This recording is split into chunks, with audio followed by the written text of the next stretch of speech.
All right, I'm Pops. Let's talk about Hellboy, the Crooked Man, the second attempt to reboot franchise by Mike Mignola. This great character that has this long legacy of cool comic books. And we'll talk about the movie, what I think about it, some positive and negatives right now.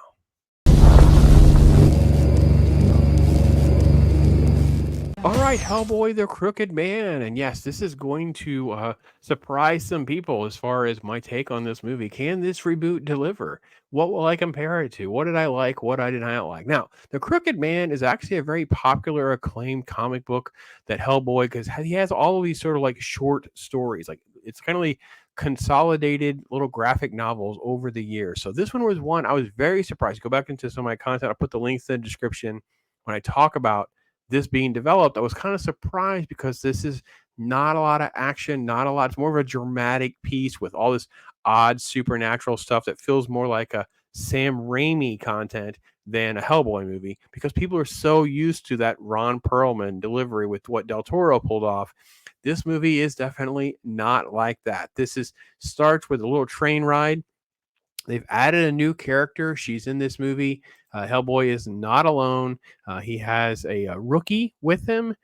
Adeline Rudolph is her name. She plays Bobby Joe Song.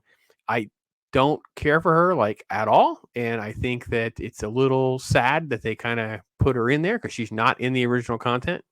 But this train sequence that opens kind of gives people a little sidetrack, right? Because a little bit of action, they got this spider thing they're moving, it gets out, creates some action, and it crashes in the train, and now they're stuck in Appalachia looking for a phone because this is set many years ago. What they stumble upon is sort of this super spiritual, bizarre witches, hexes, black magic kind of stuff, and Hellboy is they kind of connect Hellboy to it with his background, his mother, and that's kind of how the story goes. Them unpacking this little journey that they kind of have to go on, and there's a little bit of a tie back to the original. So the biggest thing I want to start off with right away is let's take a look at Jack Casey as Hellboy. All right, our first look at Jack Casey as Hellboy. What works, what doesn't work, we'll start there because he is not Ron Perlman. And it is a little bit felt because I don't ever feel the gravitas. He doesn't have quite the raspy voice. His mannerisms and delivery and his overall appearance, though, I think are spot on with the comic book. I don't have any issues there. And I will say this about Crooked Man. You'll hear me say it a lot. A lot of it is right out of the comic book. So if you're a fan of The Crow and how faithful it is by taking pieces of things over the course of a long story arc and then threading it all together and it feels like a Crow movie, then I think you're going to like the Hellboy Crooked Man because they took a lot of pieces out of the content and threaded together and you feel like you're in a Hellboy comic book.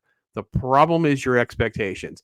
Jack Casey delivers a fine a performance and he's good as Hellboy. But if you're trying to hold him up to Ron Perlman and even to a lesser extent David Harbour, because David Harbour felt more like a Ron Perlman, this is a completely different take, a lot more subdued and quiet. All right, this is Bobby Joe. She's this character that was created for the film. Brian Taylor, who directed the second Ghost Rider film, and Christopher Golden is a video game writer. And for some reason, they felt like we needed to have a female go along with this journey, and they manufacture her. They don't give her really a whole lot of character to work with. She's pretty much like this cardboard rookie.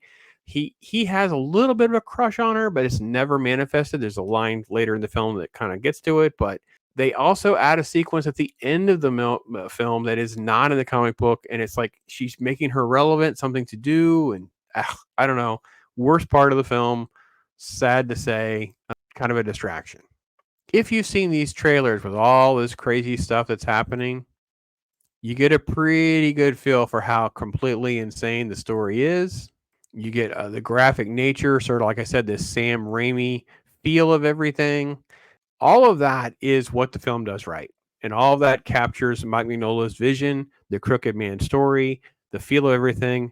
And like I said, if you're looking for that type of comic adaptation, I think this is something that you actually will be pretty pleased with.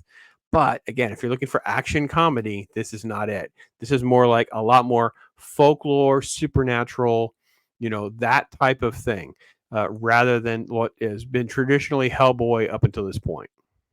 I will say also briefly, there is sort of like a power thing here where in the trailer, they kind of give us things that we would want, but I feel like in the movie itself, his power set seems pretty subdued. He doesn't seem quite as powerful and strong, and some of the things that are in the film don't really showcase how interesting and powerful Hellboy really is.